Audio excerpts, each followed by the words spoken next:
Greetings, family. Sister Shanice here, bringing you news from the Gambia. Want to rise up all of the family that keeps it locked to the Sister Shanice show, to those of you that share, to those of you who are subscribers, to my Patreons, and, all of those that are just passing by and showing some love.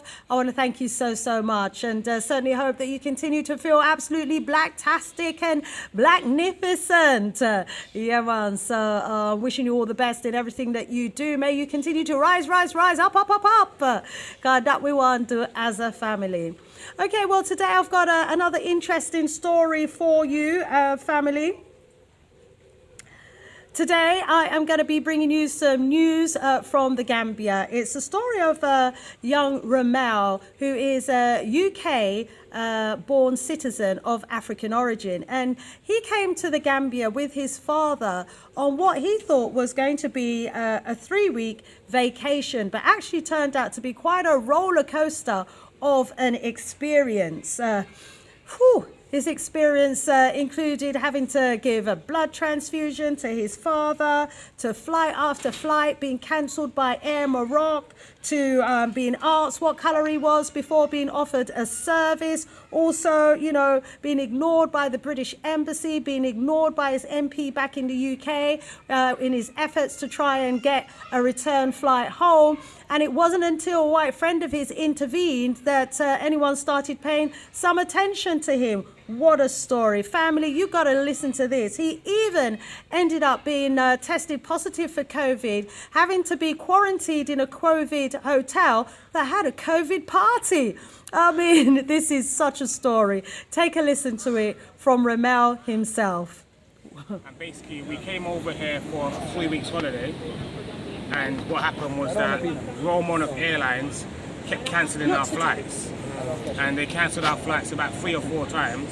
And they told us that all the borders in England and in Europe are blocked. There's no one coming back. So it's locked down? Yeah, so it's locked down. So the result of that, we ended up being stuck basically. And due to that circumstances, I was back and forth to the embassy, which the embassy told me to come one time. I came there, there was no one there. I was told to come on a Monday. I went there on a Monday. There was still no one there. They said that they were quarantined in, which doesn't make no sense because the staff in London are quarantined. Mm-hmm. So I got no assistance, no help from them either. So we were stuck in a bubble. When I went back to Remel Airlines for help, they said, what am I doing back here? We've told you already, that there's no flights, there's no nothing. So, you're just gonna have to wait it out. So we was offered no assistance, no nothing. And due to the circumstances, my father ended up in hospital. Because he wasn't able to get no medication from the NHS, which we was told at first that the NHS, it's simply would send the email to the pharmacy. So we took time basically tracking down the pharmacy because a lot of the pharmacies don't have no addresses. So we ended up going to one pharmacy, going to the next pharmacy, then we found one which has an address and an email. We sent the information to them.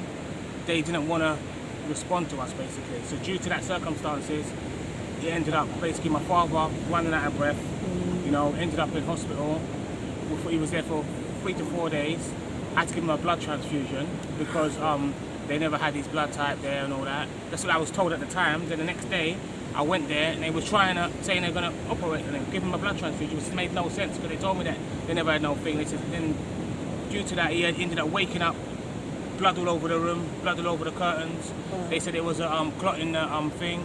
So it's just been crazy. And since that now, they tried to tell me when we eventually got the flights, they tried to tell me that I couldn't fly because I have COVID.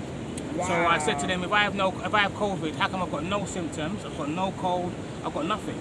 they told me that we'll have tested positive. Then they told me that I'm not allowed to leave. So I was under duress basically. Due to that situation, they told me that I've got two places I can go to. One is like a refugee camp for people with COVID.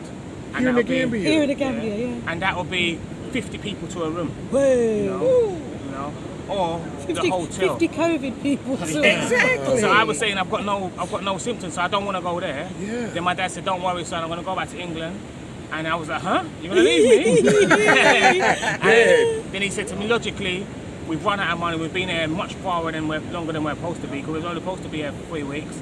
It's coming up to 8 weeks now, son. So we've got to think logically." And then at first I was angry, but then I understood that he's not well as well. So I didn't want him to end up back in hospital. So we went. And then, yeah, so I'd stay there. It was like, it cost me 1,500 a day. I was told I've got to stay there for 10 days.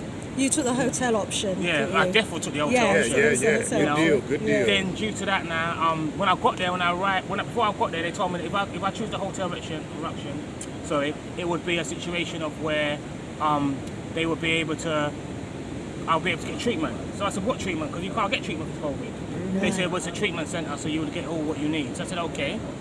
Got there now, the only thing they're telling me about is how much it costs. It costs this, it costs this, it costs this, it costs that, it costs this. For the treatment? Yeah, for the treatment. I said, All about the money. Yeah. So I said, what's going on here? Then he goes to me, he's going to take me, he took me to the office, then took me to my room. And I said, but what's going on? What's going to be, you're not showing me, he said to me, he's going to come back and he's going to analyse me. So he came back in half an hour's time. I get it. When he came back in half an hour's time now, he basically just took my temperature, took my blood pressure, and then he checked my pulse. Everything was normal because I had nothing wrong with me. Right. So I kept saying, when am I going to be able to take the next test? They kept denying it, saying that you can't, in 3 And you had to days' stay time for and all 10 that. days. So I had to stay I ended up getting out in 8 It's about days. the 8 money. days, okay. But then, Yeah, hear the joke. yeah. There was no, so they said because I've got no symptoms, they don't have to test me. Wow. So it makes me no sense. I said, so what was the point of me being here? And I said, plus the room was dirty, and I mean dirty, filthy cups, knife and forks was being half-eaten food. It was just completely disgusting. So I said that. You really didn't have COVID, you was gonna get it. Yeah. Yeah, that's Yes, I right. said, Yeah. doesn't And make no sense. they said they couldn't do the cleaning because it's Yeah. COVID people. So then, so it ended up just being a complete mess. And then just, And this is in This Gambia. is crazy. so then I've just been, basically I was let out yesterday. Just yesterday. So you're a free man as of Yes, I'm a yesterday. free man. Yeah. So have you rebooked? Yeah, well, that's another thing is that when my partner was rebooking the flights, the airline said that, if she didn't book it now, then what would happen, or didn't book it today, I would lose the flight. So I'd have to pay for a whole new flight. So she was panicking because she didn't know when to book the flight then, because obviously they told me I'm coming out that day, but they're not going to test us. So then what do I do? So then my mum said to me, look, just book the flight maybe a week and a couple of days or whatever, so that means he can sort himself out, and then maybe we can, if he gets tested or whatever, then we've got time to play with. So she ended up booking a time there, and yes, it's been a complete... Is it a requirement that you have the test then before you can't can fly? leave. Yeah, and they said to me can't- as well, so I said to the guy, this is a waste of time. So he said to me, well, we don't test you here because the test is it's all done by the airlines. So the test is basically, it's the airlines will sort out and arrange the test and all that stuff. Oh, Yeah. at the airport? At the No, not only the airport, but they've got Before something you- to do with they've got something to do with the COVID test over the travel COVID test. Right. So he said that. So I said it all seems suspicious. You know what I mean? So So they go to all get the got their fingers in the pie, isn't I've it? got to go. They're all well, benefiting. I've got to go to basically. I was supposed to go to the test centre, but luckily I met a nurse there, and I arranged to go and get it done by her Privately. and all that. Yeah, because I Good. said that I'm not going because she told me someone died on a Wednesday. In the place. I said, Last Wednesday. Yeah, and I said I'm not surprised because have you been there? No, When you go there this is where. in Where the is it COVID located? places, there's two. There's one in the stadium. The first one we went to was the stadium. The stadium, the stadium. Yeah, old stadium. So we went there, and Wow. when we went there, basically, there's no order. So they write your name down, put a number, that's your name. And were there like and you go hundreds of in. people there or something? Hundreds of people there. Wow. And then what so we everybody who wants to travel has to go to one of these two places. either you're traveling or you're working in tourism. So you have to Right. go to the places if you're working or traveling. Right. So what happens is that when we was there for nearly 2 hours. Wow. So I was thinking, what's going on? So we went up to the front and asked the man. He said that basically all the people are volunteers. So they turn up when they want. Oh. They're So, you know filming. what I mean? They're volunteers. So that means they turn up when they want. The people doing the testing are People doing the volunteers. testing Turn up when they want to. Yeah, Because so they're it's volunteers. volunteers. They're not getting paid to do it. Yeah. So we So ended- the millions that we know that have been claimed via the IMF and the IMF. So we ended up leaving there, That's not all right. going to the hospital Yeah. because it didn't make no sense. Because 2 days before I took the COVID test, I gave my dad the blood transfusion. So if I had Right. COVID, then wouldn't he have COVID? It doesn't Yeah. make no Exactly. logical sense. Yeah. So do you know what I mean? So when I went to the hospital said they can't Yeah, do it's it. all. It's just. It's a game. I've got to Yeah, go to another the whole place. COVID thing. We went to It's the just a thing. bit It was money. ridiculous. There's more people, hundreds of people just queuing up next to each other. Even the man dropped one of the samples before me, dropped it on the floor, dropped the lid on the floor, picked it up, put it back on. Also, the lid of the test. Yeah. So that's the red letter. All contaminated now. So whatever was on the floor was on the tester. Exactly. And then also what they said Well, to me. he's a volunteer, so Yeah, he don't care. And then also what they said to me is when I was there, I found out there was a time. I found out all the tests got mixed up. Hey! So everyone's got to take their thingy. All Now, over they again. had to So retake what it. I'm saying Oh my is, God. what I'm asking Just is, totally disorganized. when you flew in, that's when you got stuff there. No, when I flew in, yeah. He was trying to fly out. Oh, you was getting ready to go yes. out. So you came in originally for what, 3 weeks? Came in for 3 weeks. Right. So- But then Can I ask you Emirate something? What's your assessment of it? canceled. Why? I mean, was it just totally bullshit? I mean, what's your assessment me, of it? Why did they target you? To me, it's about money.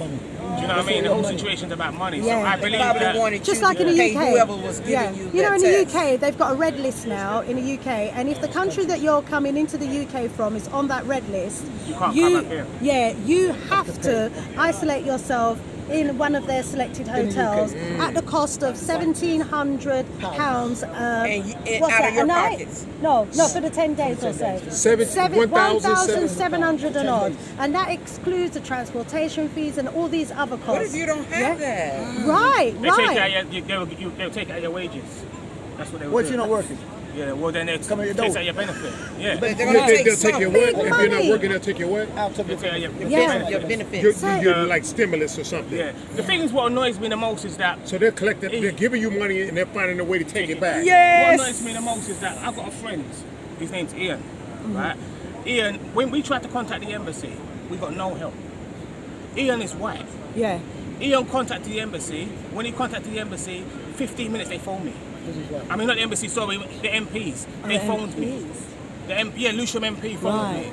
So it when you shows was contacting so when we them- was trying to write the MPs and stuff, we were You weren't emailing getting her. nowhere. We didn't get no response. When Ian contacted them now, we got a response.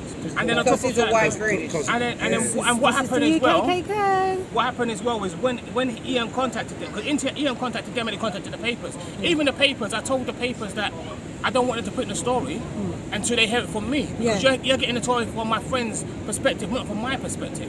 So that means you're not going to know, he might have forgot bits, he might have thingy, you know what I mean? So they said to me, you know, between the MP and Ian, they published it anyway.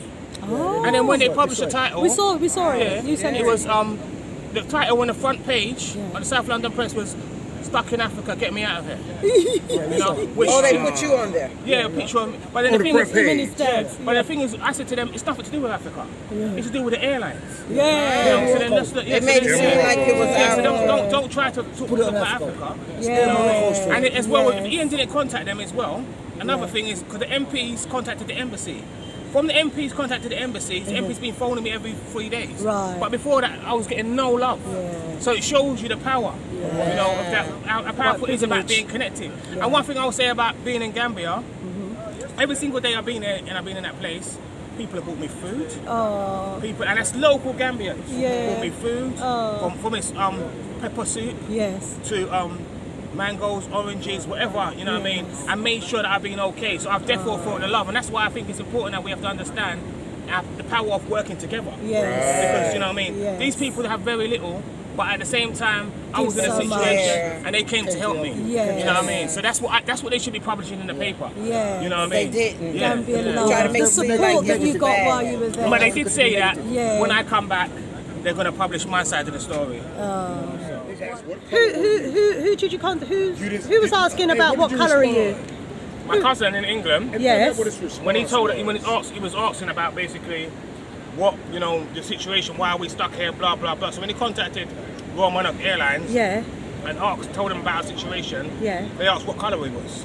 So he said, what's that got to do with the situation? Exactly. He said, they're British citizens. So what's that got to do with the situation? Yeah. You know, so it shows And you. what was the response? He just told them that I was white. Yeah. You know what I mean? Yeah. He said they was white, you know. You should say And human. then- So that's why they contacted you so quick.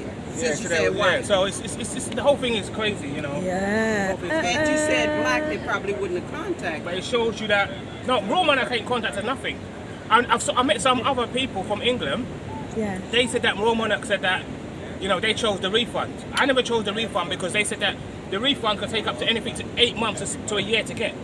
So how's that helping you in a situation? Right. It makes no logical sense. Right. You know, and what the British Embassy said they're supposed to be putting us up somewhere to stay. Right. They're supposed to be giving us something to eat. You know, Yeah. so and they were supposed to make sure that they put us on a flight out of the country. Yeah. Even if it had to be multiple flights, they were still supposed to get us home. They've Right. done nothing. They did nothing at all to help or assist. And it's an Arab So Arab much for Airlines. censorship.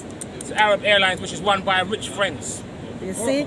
You see now, So this much is for why censorship. this is it. This is why we as Africans need to have our own African citizenship, our own African embassies, you know, that are looking after us and our interests, because clearly they wanna don't care. Make sure that we're stayed right here. Yes, yes, Yes. yeah, destitute as well. That's exactly yeah. right.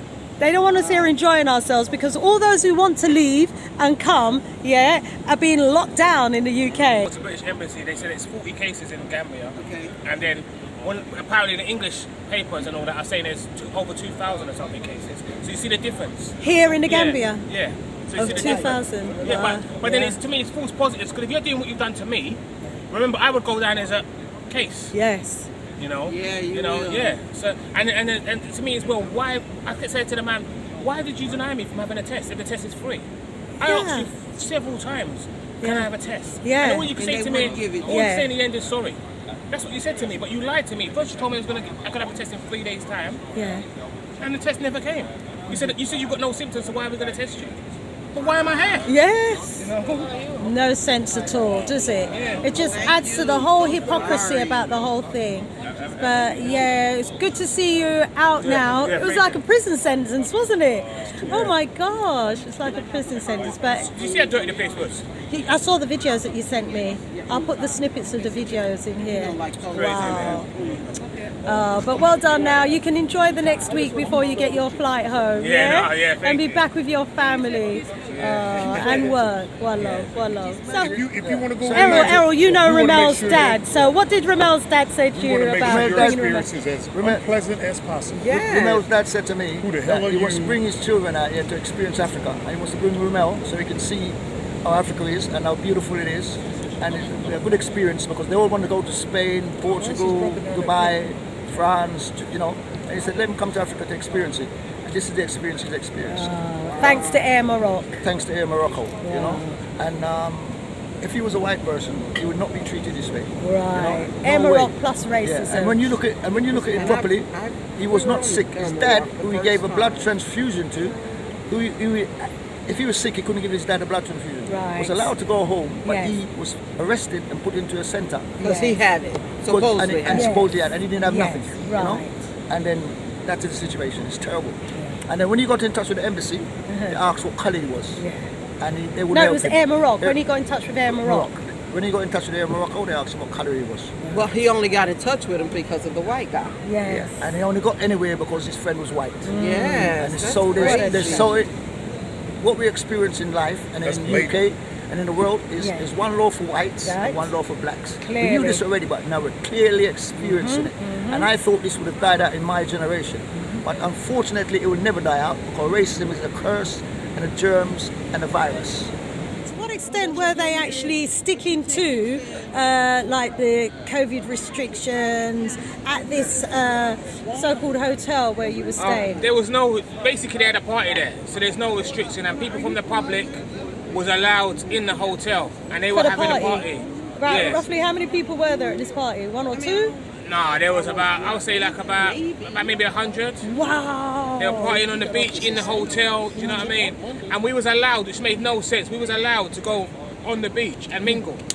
So if we're allowed on the beach and mingle, how can we be allowed on the beach and mingle if we're supposed to be in a quarantine place? Yeah. It makes no logical sense. So they had a COVID party. Well, as far as I can say, I never had COVID, so yeah, they had a party. Yeah, so they had a party. COVID party. Yeah. So but I'll show you. I'll send you the video. So with the clips, you can get the test done at the sports ground. So you went to Turntable to get the test done there. How much did they charge you to get the test done? Nothing. Oh, it's a free test. The test is free. That's why I'm saying. That's why I said to them, why wouldn't you test me again? Yeah. The test, if I have to pay for it, then I understand. But it's free. It's free. So if it's free, so the logically, test it makes is no free, sense. but as a result of taking the free test, it came out positive, and you ended up having to spend 10 days locked down in a hotel at your expense. In our money, it's about 180 something pounds. Right, you know? At your expense Yeah, as my well. expense. Yeah. It's crazy. Wow, it certainly is. Well, at least now you can put it all behind you. Yeah, Or no, do you need another test before you can leave next I need week? another test before I can leave. So if that's the thing you're not missing. If they test me and they reckon I'm positive, I have to do the whole thing all over again. Wow. You know? Wow, then they can hold you again. Yeah. And I have to do the whole thing all over again. Madness. Wow. Yeah. And it's not just in the Gambia, because they've got this happening now in the UKKK as well. Yeah, but it's not $1,000, it's £1,700 that you have to pay the hotel to be locked down. Yeah. One love. It's a colonial system, isn't it? You have to understand it's a colonial system. Yeah. The whole point of these things is that when people ask Money. me, am I upset with Gambia? No, of course I can't be upset with Gambia. We have to understand how the system is, how it is in the first place. The system is like how it is in the first place because these people colonized our people. So then our people need to make money. And they own, the Europeans own all the assets. So if you own all the assets, then how do we eat? You know what I mean? This is common sense. So you've got to do what you've got to do to survive. So who would you be angry at? The people who are trying to survive, or the system? It's the system, isn't it? Right. So when people ask me, would I come back again? Of course I would. This is my people. You know, this is my people. These are my brothers and sisters. Oh, I'm glad You know what I mean? I'm glad this episode hasn't put you off the Gambia. Yeah, no, of course not. You know? Wonderful, wonderful. Well, family, you heard the story from Remel himself. Hopefully his next COVID test will be negative so that he can get on that flight that he has already booked, and that he will be able to return home to the UKKK to see his family and to be reunited with his family, and so that he can, take up his position in his job. Let's certainly hope that there's no problems there for him when he gets back. But there you heard the story for yourself from our brother Remel. So fingers crossed, all's going to go well with his next test so that he can go back home and he doesn't have to go through the same routine all over again. Oh my gosh, let's hope this is the end of the saga and the nightmare for young Remel. Thanks for watching. Keep it locked for more news and stories that come your way. And please do share. More love, more power, and more voodoo to the entire family. Sister Shanice out of here for now.